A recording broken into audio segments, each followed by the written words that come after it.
Assalamualaikum warahmatullahi wabarakatuh. Jumpa lagi bersama saya, Lisda Setiawati, calon guru penggerak Angkatan 9 dari Kabupaten Tanah Bumbu.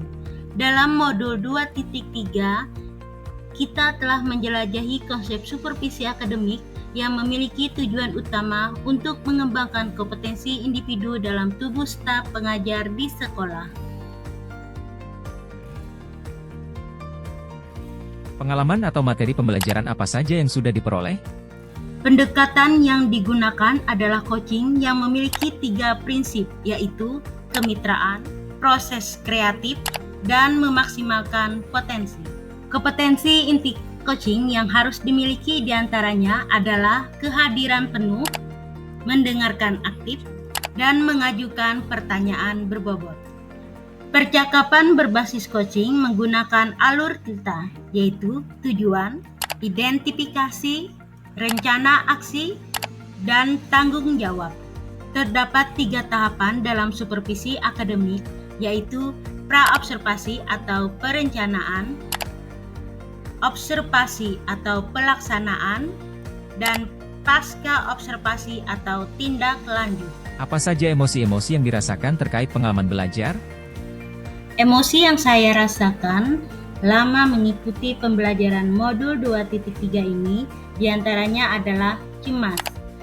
Saya merasa cemas sebelum mengetahui isi dari modul 2.3 ini. Cemas ini muncul karena saya khawatir bahwa saya mungkin tidak akan mampu memahami materi ini dengan baik dan juga tidak yakin apakah saya bisa mengaplikasikannya dengan rekan-rekan sejawat saya. Kedua, tertarik. Setelah melakukan eksplorasi konsep, minat saya untuk lebih memahami isi dari modul ini mulai tumbuh. Ketiga, gembira.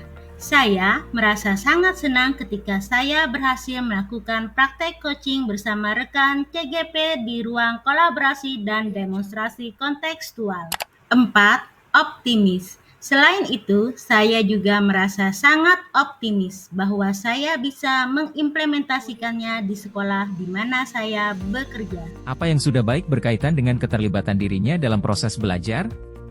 Saya sudah mampu berkolaborasi dengan rekan sesama CGP saat mempraktikkan proses coaching menggunakan alur cerita dan sesuai dengan prinsip coaching dalam ruang kolaborasi dan demonstrasi kontekstual, baik berperan sebagai coach, coachee, maupun sebagai pengamat.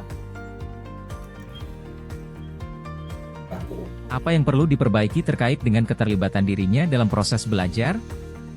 Menurut saya, hal yang perlu diperbaiki adalah kemampuan dalam mengajukan pertanyaan berbobot agar dapat menggali informasi permasalahan pada diri coachee sehingga dapat menemukan solusi atas permasalahan yang dihadapi. Apa keterkaitan terhadap kompetensi dan kematangan diri pribadi?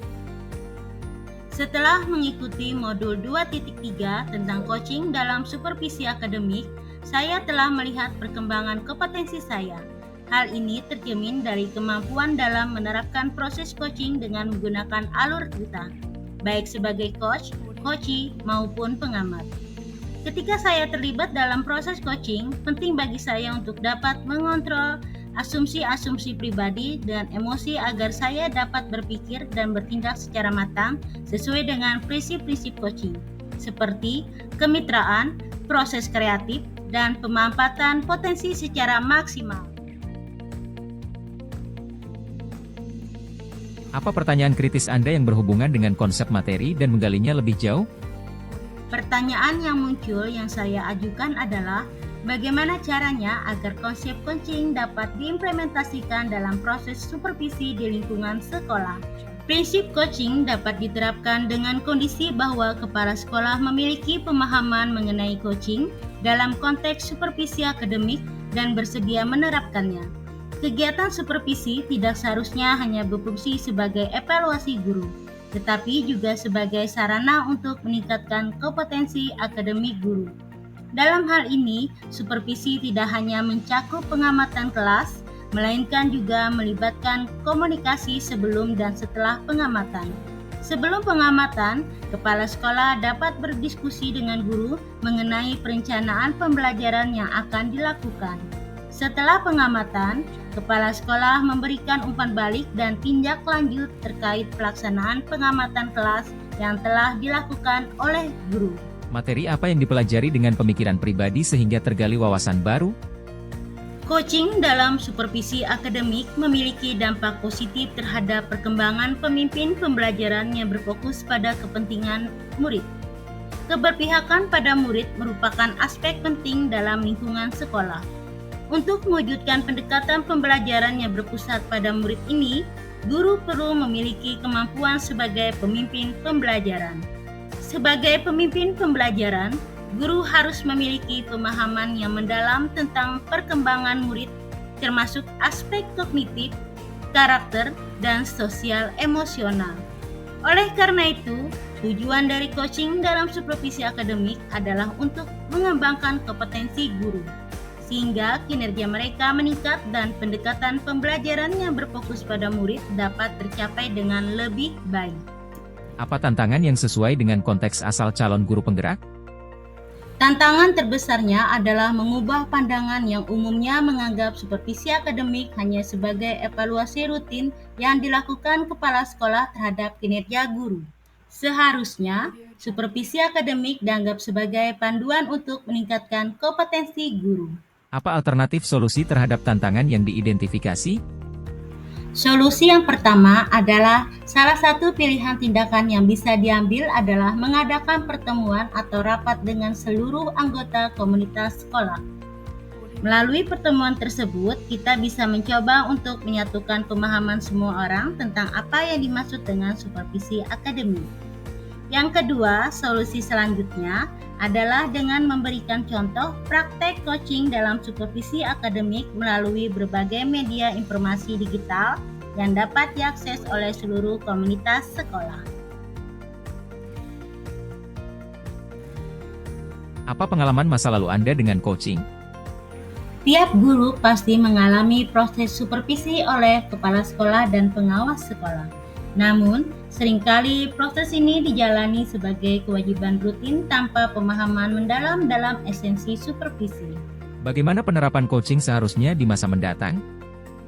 Ke depan, kegiatan supervisi harus menjadi salah satu komponen utama dalam upaya sistematis untuk meningkatkan kompetensi guru dalam aspek akademik. Prinsip-prinsip coaching seperti kemitraan yang erat, pemanfaatan proses kreatif, dan peningkatan potensi harus diterapkan secara efektif dalam setiap tahap supervisi. Dengan demikian, supervisi tidak hanya menjadi penilaian rutin, tetapi juga menjadi sarana pengembangan berkelanjutan yang memungkinkan guru untuk meningkatkan potensi akademik mereka yang sebenarnya. Apa konsep atau praktik baik yang dilakukan dari modul lain yang telah dipelajari? Pada modul 2.1 dalam pembelajaran berdiferensiasi, siswa dikelompokkan berdasarkan kebutuhan belajar mereka dengan tujuan untuk mengoptimalkan potensi masing-masing. Hal serupa juga berlaku dalam praktek coaching, di mana potensi coaching harus dioptimalkan sehingga mereka dapat mengidentifikasi solusi mereka sendiri untuk mengatasi tantangan yang mereka hadapi. Modul 2.2 dalam pembelajaran sosial emosional, terdapat teknik berupa stop dan mindfulness yang digunakan untuk menciptakan lingkungan yang lebih kondusif. Ketika melakukan coaching, seorang coach juga perlu menerapkan teknik ini agar dapat menjaga fokus dan hadir sepenuhnya saat melakukan proses coaching. Informasi apa yang didapat dari orang atau sumber lain di luar bahan ajar pendidik guru penggerak? Wahyu Wulandari dalam kesimpulan penelitiannya dengan judul Peran Kepala Sekolah dalam Proses Coaching Model Tirta pada Pelaksanaan Supervisi Guru menuliskan bahwa tujuan coaching untuk memahami peran kepala sekolah dalam coaching model Tirta pada pelaksanaan supervisi guru dan mendalami potensi guru agar lebih baik.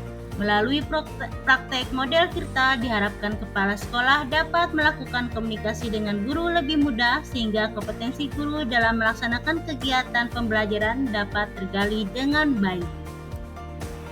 Demikian video koneksi antar materi untuk modul 2.3. Terima kasih, salam dan bahagia. Tergerak, bergerak, dan menggerakkan.